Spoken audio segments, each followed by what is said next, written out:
सोलापुर गांव में दो भाई मंगल और गोपू अपनी अपनी पत्नियों और एक बूढ़े बाप के साथ रहते थे। बड़ा भाई मंगल जहां बहुत ही लालची और उसकी पत्नी खर्चीली और धूर्त थी, वहीं उसके विपरीत छोटा भाई गोपू बहुत ही संस्कारी और मेहनती था। उसकी पत्नी भी वैसी ही सीधी और ईमानदार थी। उस बूढ़े पिता ने अपने बचपन में दादा द्वारा दी गई एक पुश्तैनी खजाना कहीं गाड़ा हुआ था, लेकिन अधिक उम्र हो जाने के कारण उसकी याददाश्त कमजोर हो गई थी, जिससे वह खजाना गाड़ने की जगह भूल गया था और चाहकर भी उस खजाने को प्राप्त नहीं कर सका। उसका बड़ा बेटा मंगल हमेशा उसे ताने मारता और खाना भी नहीं देता था। एक दिन रोज रोज खाली फ्री में खाने आ जाते हैं, ना कोई शर्म ना कोई लिहाज। उस पुश्तैनी खजाने को कहाँ गाड़ा हुआ है? अगर यह आपको याद रहता तो हम आज गांव के सबसे धनी व्यक्ति होते पिताजी।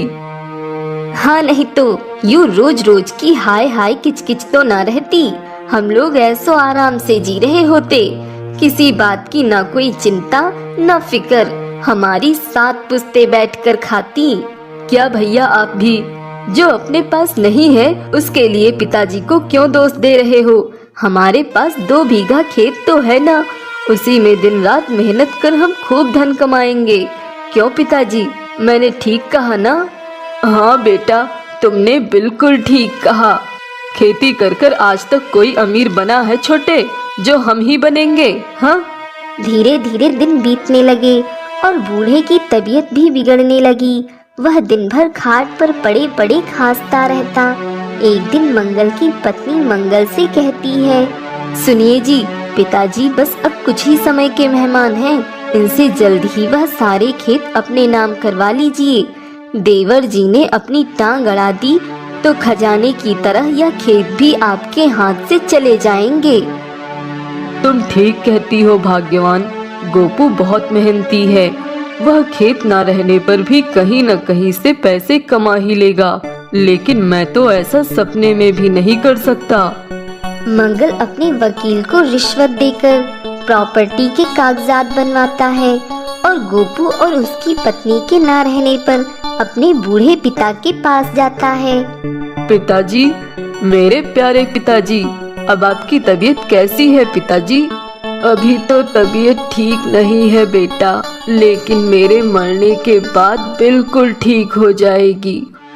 मैं अब बस कुछ ही समय तक तुम लोगों के ऊपर बोझ बनकर रहूंगा। उसके बाद तुम सब मेरे भार से हमेशा हमेशा के लिए मुक्त हो जाओगे। ऐसा मत कहिए पिताजी, अभी तो आपको 100 वर्षों तक जीना है। वह सब छोड़ो भाग्यवान, पिताजी को ज्यादा बोलने में तकलीफ होती होगी, इसलिए हम सीधे मुद्दे की बात करते हैं। क्यों पिताजी, मैंने सही कहा ना? मुद्दे की बात? कैसे मुद्दे की बात मंगल बेटा? मैं कुछ समझा नहीं। पिताजी, यह आपकी प्रॉपर्टी के कागजात हैं। आपके जाने के बाद किसे क्या मिलेगा यह अभी तय हो जाता है तो हमें और गोपू को बाद में कोई परेशानी नहीं होती। आप तो समझते ही होंगे मैं क्या कहना चाहता हूँ। अच्छा किया बेटा जो तुम स्वयं कागज तैयार करवा कर लेते आए। मैं इसी के बारे में सोच रहा था, लेकिन इस जर्जर शरीर से उठा ही नहीं जा रहा। वैसे क्या लिखा है इसमें मंगल बेटा? इसमें यही लिखा है कि आपके जाने के बाद आपकी सारी प्रॉपर्टी के 2 हिस्से होंगे, जिसमें से एक हिस्सा मेरा और दूसरा गोपू का। मैंने सही लिखवाया ना पिताजी? बिल्कुल सही लिखवाया बेटा। तुम्हारी जगह मैं होता तो मैं भी यही लिखवाता। लाओ, मैं दस्तखत कर देता हूँ। बूढ़ा उस कागज पर दस्तखत कर देता है, जिससे मंगल का षड्यंत्र सफल हो जाता है और वह सारी संपत्ति का मालिक बन जाता है। तभी गोपू और उसकी पत्नी खेत से वापस आते हैं। अब आपकी कैसी तबीयत है पिताजी? गोपू बेटा, तुमने और छोटी बहू ने जीवन भर मेरी खूब सेवा की, उसके लिए मैं तुम्हारा कैसे धन्यवाद करूं? समझ नहीं आता। यह तो हमारा फर्ज था पिताजी, इसमें धन्यवाद कैसा। अगर एक बेटा बहू ही पिता की सेवा नहीं करेंगे तो कौन करेगा। तुम बिल्कुल मेरे गोपू की तरह ही समझदार हो बहू। खैर, अब मेरे जाने का समय हो गया है। मेरा आशीर्वाद तुम चारों के साथ सदा रहेगा। गोपू बेटा, मैंने तुम्हें कुछ दिया है, वह तुम अपने बड़े भाई मंगल से ले लेना। बूढ़ा उसी समय मर जाता है। गोपू और उसकी पत्नी फूट फूट कर रोने लगते हैं। वहीं मंगल और उसकी पत्नी मुस्कुराते हुए खड़े रहते हैं। कुछ दिनों बाद, ए गोपू, अब तुम मेरे इस खेत में काम नहीं कर सकते। यह खेत अब मेरा है। तुम अपना और अपनी पत्नी का ठिकाना कहीं और जाकर खोज लो। क्या? कहाँ भैया? लेकिन पिताजी ने तो हम दोनों को बराबर बराबर ही खेत दिए होंगे ना। फिर आप ऐसा क्यों कह रहे हैं कि यह खेत केवल आपका है? केवल यह खेत ही नहीं छोटे, घर भी मेरा ही है। पिताजी ने अपनी सारी प्रॉपर्टी मेरे नाम कर दी है। गोपू जब यह सुनता है तो उसे अपने कानों पर विश्वास नहीं होता। क्या? आप क्या बोल रहे हैं भैया? आपको पता भी है? मैं सही बोल रहा हूँ छोटे। पिताजी ने अपनी संपत्ति में से तुम्हें कुछ भी नहीं दिया है। सब कुछ मेरे नाम ही लिखा है। तुम चाहो तो जायदाद के इस कागज को स्वयं देख सकते हो। मंगल गोपू को वही बूढ़े के हस्ताक्षर वाली प्रॉपर्टी के कागजात दिखाता है। यह देखकर गोपू के पैरों तले जमीन खिसक जाती है। उसने सपने में भी नहीं सोचा था कि जिस पिता की उसने जीवन भर निस्वार्थ सेवा की है, वह पिता उसे उसकी सेवा का यह फल देंगे। लेकिन ऐसा कैसे हो सकता है? पिताजी ऐसा कैसे कर सकते हैं? उन्होंने मुझे कुछ भी नहीं दिया। चलो छोटे, अब तुम जल्दी से मेरे घर और मेरे खेत को खाली कर कर कहीं और चले जाओ। अब यहाँ पर तुम्हारा कुछ भी नहीं बचा है। सब कुछ मेरा ही है, केवल और केवल मेरा। क्या आप मुझे घर से निकाल देंगे भैया? देखो छोटे, अगर तुम चाहो तो मेरे घर में रह सकते हो, लेकिन उसके लिए तुम्हें हर महीने 5,000 किराया देना होगा। बोलो मंजूर है? क्या? अपने ही घर में किराया? तुम फिर भूल गए छोटे, तुम्हारा घर नहीं, मेरा घर है। ठीक है भैया, मुझे मंजूर है। गोपू मुंह लटकाए हुए दुखी चेहरे के साथ घर आता है, जहां उसकी पत्नी उससे कहती है, क्या हुआ जी, आज आप इतने दुखी क्यों हैं? क्या पिताजी की याद आ रही है? हाँ भाग्यवान, पिताजी की बहुत याद आ रही है, लेकिन अच्छे के लिए नहीं, बुरे के लिए। मतलब? मैं कुछ समझी नहीं। पिताजी ने अपनी सारी संपत्ति मंगल भैया के नाम कर दी है। अब हम अपने ही घर में किराएदार हो गए हैं, लेकिन उतने पैसे मैं लाऊंगा कहाँ से? अब तो खेत भी। क्या हुआ खेत को? अब तो खेत भी हमारे नहीं रहे, वह भी अब मंगल भैया के ही हैं। हमारी वर्षों की सेवा का हमें यह फल मिला है। नहीं, ऐसा नहीं हो सकता। मुझे पूरा विश्वास है कि पिताजी ऐसा नहीं कर सकते। जिस मंगल भैया ने उन्हें एक एक रोटी के लिए तरसाया और हमेशा उन्हें अपमानित किया, उनको सारी संपत्ति दे दी, और जिन्होंने हमेशा उनके पाँव के नीचे अपना सिर रखा, उन्हें दर दर ठोकरें खाने के लिए छोड़ दे, ऐसा बिल्कुल नहीं हो सकता। मैं सपने में भी ऐसा नहीं मान सकती। जरूर दाल में कुछ काला है। मुझे भी कुछ ऐसा ही लगता है भाग्यवान। पिताजी हमारे साथ ऐसा नहीं कर सकते। यह सब आपके अधिक सीधेपन का नतीजा है। जंगल में सीधे पेड़ सबसे पहले काटे जाते हैं, टेढ़ों को छोड़ दिया जाता है। आप चिंता मत करिए जी, मैं पता लगा कर रहूंगी कि आखिर माजरा क्या है। मंगल की पत्नी यह सब कमरे के बाहर छुपकर सुन रही थी। वह दौड़ी दौड़ी मंगल के पास जाकर कहती है, सुनिए जी। हाँ बोलो, अब क्या हुआ भाग्यवान? अब किसकी जायदाद अपने नाम लिखवानी है? हाँ, उन्हें हमारे छल पर शक हो रहा है। आप जल्दी कुछ करिए, नहीं तो मुंह को आया हुआ निवाला पेट में पहुंचने से पहले ही हमसे छिन जाएगा।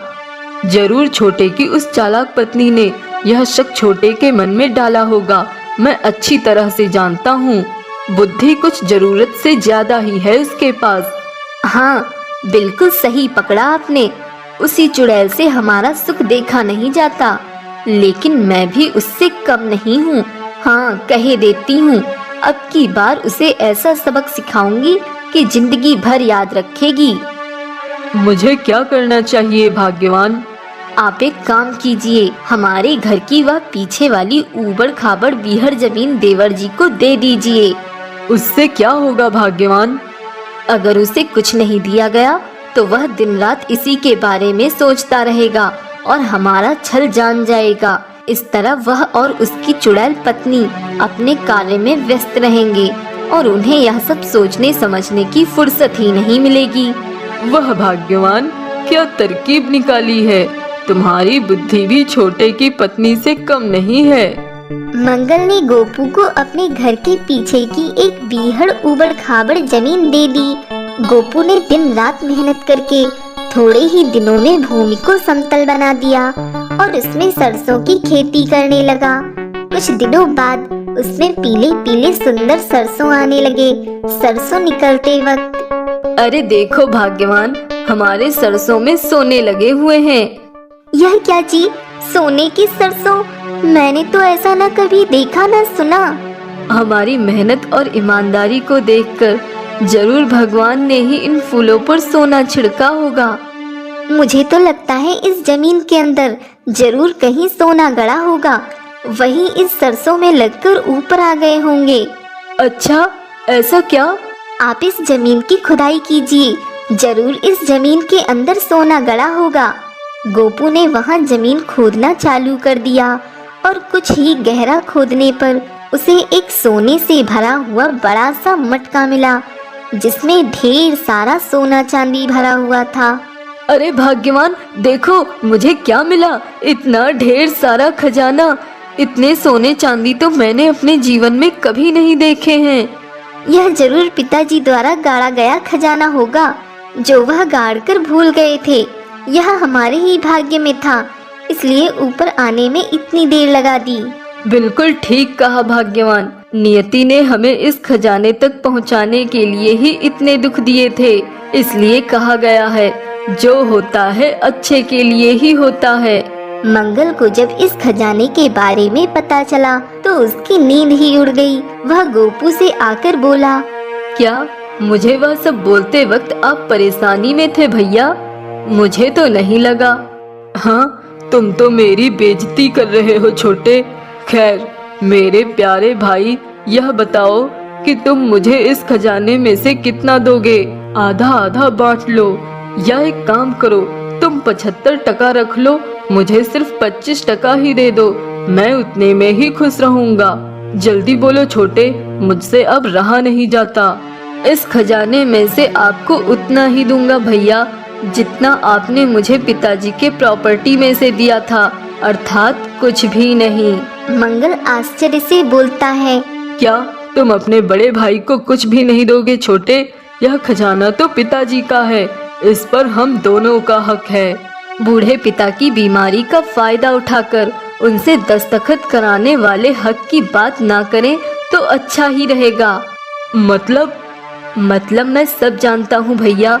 मुझे वकील ने सब कुछ बता दिया है कि कैसे आपने पिताजी से धोखे से प्रॉपर्टी के कागजात पर दस्तखत कराकर मेरे हिस्से के अधिकार को भी हड़पा है आपने। मुझे क्षमा कर दो छोटे, मैं लालच में पड़ गया था। अब आगे से ऐसी गलती सपने में भी नहीं करूँगा। मैं आपको बचपन से जानता हूँ भैया, आप अपने लालच को कभी नहीं छोड़ सकते। यह खजाना अगर मैं आपको दूंगा तो आप इसका दुरुपयोग करेंगे, जबकि मैं इसे पिताजी के सपने को पूरा करने में लगाऊंगा और अपने इस सोलापुर गांव को समृद्ध और सुविधा युक्त बनाऊंगा। मंगल निराशा और शोक से भरकर वहीं गिर पड़ता है। पुश्तैनी खजाना मिलने के बाद गोपू और उसकी पत्नी गांव में सबसे धनी व्यक्ति बन जाते हैं और सुखपूर्वक रहने लगते हैं। उन्होंने अनेकों स्कूल और अस्पताल भी खुलवाए। वहीं दूसरी ओर मंगल अपने खेतों में दिन रात मेहनत करता रहता और अपनी पत्नी से उसके द्वारा गलत सलाह देने के कारण झगड़ता रहता। सोमनगर कहकर एक गांव में सर्वेश और श्रीकांत नाम के दो भाई रहते हैं। उन दोनों का गांव में बहुत ही मशहूर ढाबा होता है, जो एक वक्त पर उनके पिताजी का हुआ करता था। लेकिन पिताजी के देहांत के बाद वो दोनों ही उस ढाबे को संभालते थे। गुजरते वक्त के साथ बड़े भाई श्रीकांत के लालची मन में बुरे विचार आने लगते हैं। कब तक ये सर्वेश मेरे साथ काम करेगा? ढाबे से जितनी कमाई होती है आधी तो इसे ही देनी पड़ती है। नहीं, मुझे इसे यहाँ से निकालना ही होगा किसी भी हाल में, वरना ये यूं ही जी का जंजाल बनकर बैठा रहेगा। श्रीकांत को ढाबे पर सिर्फ अपना हक चाहिए था, इसलिए एक दिन वो अपने छोटे भाई को शराब पिलाता है और शराब के नशे में उससे प्रॉपर्टी के पेपर्स पर साइन करवाता है, जिसके बाद ढाबा और घर दोनों अब श्रीकांत के हो जाते हैं। वो सर्वेश को धक्के मारकर ढाबे से बाहर निकालता है। भैया, आप ऐसा कैसे कर सकते हैं? मैंने कभी सोचा नहीं था कि आप इतनी घिनौनी हरकत कर सकते हो। लोभी होकर आप इतने नीचे गिर गए। हाँ, गिर गया। अब ज्यादा भाषण मत दे और निकल यहाँ से, वरना मैं तुझे लात मारकर गांव से बाहर कर दूंगा। आपने मेरे साथ सही नहीं किया है भैया। सर्वेश सारा सामान लेकर वहाँ से चला जाता है और जंगल में इधर उधर भटकने लगता है। भूख लगने पर वो पेड़ से फल तोड़कर खा लेता है। भैया ने जो किया बहुत गलत किया। अब मैं क्या करूँगा? मैं कहाँ जाऊँगा? बाबूजी के जाने के बाद इस दुनिया में अगर मेरा कोई था तो वो सिर्फ श्रीकांत भैया थे, लेकिन आज उन्होंने मुझे धोखा दे दिया। तभी अचानक से वहाँ पर तेज हवाएं चलने लगती हैं और अचानक सर्वेश वहाँ पर अपने स्वर्गवासी पिता को देखता है और उन्हें देख वो काफी हैरान रह जाता है। हाँ, बाबूजी, आप यहाँ? हाँ सर्वेश बेटा, तुम्हारी तरह मैंने भी कभी नहीं सोचा था कि श्रीकांत लालची होकर इतनी घटिया हरकत करेगा। लेकिन तुम घबराओ मत सर्वेश बेटा, मैं तुम्हारी मदद के लिए ही आया हूँ यहाँ पर। इतना कहकर सर्वेश के स्वर्गवासी बाबूजी अपनी जादुई स्वर्गीय शक्तियों से एक जादुई बाल्टी प्रकट करते हैं और सर्वेश को दे देते हैं। ये तो एक बाल्टी है, इसका मैं क्या करूँगा बाबूजी? सर्वेश बेटा, ये एक जादुई बाल्टी है और ये तुम्हारी हर जगह मदद करेगी। चलो अब मैं चलता हूँ, क्योंकि मेरा फिर से स्वर्ग में लौटने का समय हो चुका है। अपना ख्याल रखना बेटा। लेकिन बाबूजी। सर्वेश के बाबूजी वहाँ से गायब हो जाते हैं। अरे बाबूजी तो चले गए, अब मैं इस बाल्टी का क्या करूं? कुछ समझ नहीं आ रहा। अब जब रहने को घर ही नहीं है तो इस बाल्टी का मैं क्या करूं? खैर, रख ही लेता हूं। बाबूजी ने दिया है तो कुछ सोच के ही दिया होगा, लेकिन अब मैं कहाँ जाऊं? क्या करूं? कुछ तो समझ नहीं आ रहा है। भगवान, मैंने कभी किसी का बुरा नहीं किया और ना ही कभी किसी से छल किया, तो ये मेरे साथ क्यों हो रहा है भगवान? अब आप ही मुझे कोई रास्ता दिखाओ। सर्वेश खुद से ही बातें करते करते वहीं सो जाता है। अरे कितनी देर हो गई, कुछ पता ही नहीं